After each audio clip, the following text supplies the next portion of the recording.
আৰু পুনৰ অশান্ত হৈ পৰিছে অসম অৰুণাচল সীমান্ত নিকাবালিত অসমৰ ভূমি দখল অৰুণাচলীৰ অবৈধ ভূমি দখলক লৈ উত্তপ্ত পৰিস্থিতিৰ সৃষ্টি হৈছে ঘটনাস্থলী পৰিদৰ্শন কৰিছে ধেমাজিৰ AJYCPয়ে অৰুণাচলৰ অনুজ্ঞাপত্ৰৰে অসমৰ ভূমিত খুৰাৰ বিপণী অৰুণাচলীৰ অবৈধ দখল বন্ধ নকৰিলে সীমান্তৰ পথ বন্ধ কৰাৰ হুংকাৰ দিছে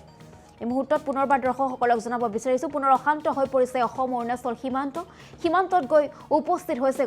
AJYCP অৰুণাচলীৰ অবৈধ ভূমি দখলক লৈ উত্তপ্ত পৰিস্থিতিৰ সৃষ্টি হৈছে ঘটনাস্থলী পৰিদৰ্শন কৰিছে ধেমাজিৰ AJYCPয়ে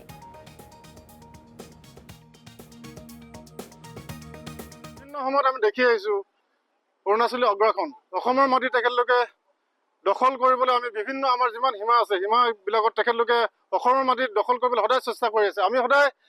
অৰুণাচলৰ আমি সদায় ভাৰতীয় আমি অসমীয়া আমি সদায় তেখেতলোকক ভাতৃত্বসুলভ হিচাপে আমি চাওঁ তেখেতলোকে কিন্তু তেখেতলোকে সদায় যেতিয়া যোনখিনি সীমাৰ অঞ্চল আছে অসম অৰুণাচল যোনখিনি সীমা অঞ্চল আছে তেখেতলোকে সদায় অসমৰ মাটি তেখেতলোকে দখল কৰিবলৈ তেখেতলোকে অপচেষ্টা চলায় আমি দেখি আহিছো কিন্তু অসম চৰকাৰে আজি নেদেখিলে যে অসম চৰকাৰখনে তাৰ ক্ষেত্ৰত কিবা এটা বিহিত ব্যৱস্থা লোৱা আমি দেখিব নাপালো আজি আমি যোৱাকালি হৈ যোৱা ঘটনাৰ ক্ষেত্ৰত আমি অসম জাতীয় যুৱ ছাত্ৰ পৰিষদ ধেমাজি জিলা সমিতি এটা হজাৰিতলৈ আমি ইয়াতে পৰিদৰ্শন কৰিবলৈ আহিছো আমি দেখি পাইছো আমাৰ পাছফালে আছে 22 বেটেলিয়নৰ ইয়াত আছে আৰু তাৰ আগত হেডকোৱাৰ্টাৰ 22 বেটেলিয়ন হেডকোৱাৰ্টাৰ আছে কিন্তু 100 মিটাৰ দূৰতে অসমৰ সীমাটো আছে তেখেতলোকে 100 মিটাৰ সীমা অতিক্ৰম কৰি 22 বেটেলিয়নৰ হেডকোৱাৰ্টাৰ পাৰ কৰি আহি পেলাই তেখেতলোকে কিন্তু ইয়াতে তেখেতলোকে অৰুণাচলৰ মাটি এটা ইয়াত তেখেতলোকে খুটি পুতিবলৈ চেষ্টা কৰিছিলে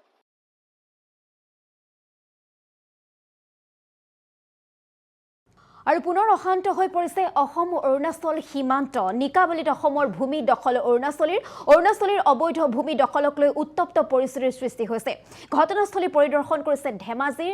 AJYCPয়ে অৰুণাচলৰ অনুজ্ঞাপত্ৰৰে অসমৰ ভূমিত খুৰাৰ বিপণী অৰুণাচলীৰ অবৈধ দখল বন্ধ নকৰিলে সীমান্তৰ পথ বন্ধ কৰাৰ হুংকাৰ দিছে এই মুহূৰ্তত পুনৰবাৰ দৰ্শকসকলক জনাব বিচাৰিছো পুনৰ অশান্ত হৈ পৰিছে অসম অৰুণাচল সীমান্তত গৈ উপস্থিত হৈছে AJYCP অৰুণাচলীৰ অবৈধ ভূমি দখলক লৈ উত্তপ্ত পৰিস্থিতিৰ সৃষ্টি হৈছে ঘটনাস্থলী পৰিদৰ্শন কৰিছে ধেমাজিৰ AJYCPয়ে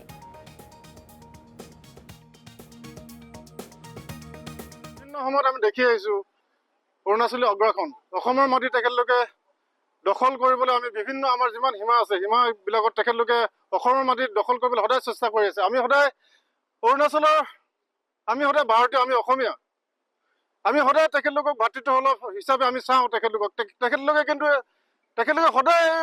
যেতিয়া যোনখিনি সীমাৰ অঞ্চল আছে অসম অৰুণাচল যোনখিনি সীমা অঞ্চল আছে তেখেতলোকে সদায় অসমৰ মাটি তেখেতলোকে দখল কৰিবলৈ তেখেতলোকে অপচেষ্টা চলায় আমি দেখি আহিছো কিন্তু অসম চৰকাৰে আজি নেদেখিলে যে অসম চৰকাৰখনে তাৰ ক্ষেত্ৰত কিবা এটা বিহিত ব্যৱস্থা লোৱা আমি দেখিব নাপালো আজি আমি যোৱাকালি হৈ যোৱা ঘটনাৰ ক্ষেত্ৰত আমি অসম জাতীয় যুৱ ছাত্ৰ পৰিষদ ধেমাজি জিলা সমিতি এটা হজাৰিতলৈ আমি ইয়াতে পৰিদৰ্শন কৰিবলৈ আহিছো আমি দেখি পাইছো আমাৰ পাছফালে আছে 22 বেটেলিয়নৰ ইয়াত আছে আৰু তাৰ আগত হেডকোৱাৰ্টাৰ 22 বেটেলিয়ন হেডকোৱাৰ্টাৰ আছে কিন্তু 100 মিটাৰ দূৰতে অসমৰ সীমাটো আছে তেখেতলোকে 100 মিটাৰ সীমা অতিক্ৰম কৰি 22 বেটেলিয়নৰ হেডকোৱাৰ্টাৰ পাৰ কৰি আহি পেলাই তেখেতলোকে কিন্তু ইয়াতে তেখেতলোকে অৰুণাচলৰ মাটি এটা ইয়াত তেখেতলোকে খুটি পুতিবলৈ চেষ্টা কৰিছিলে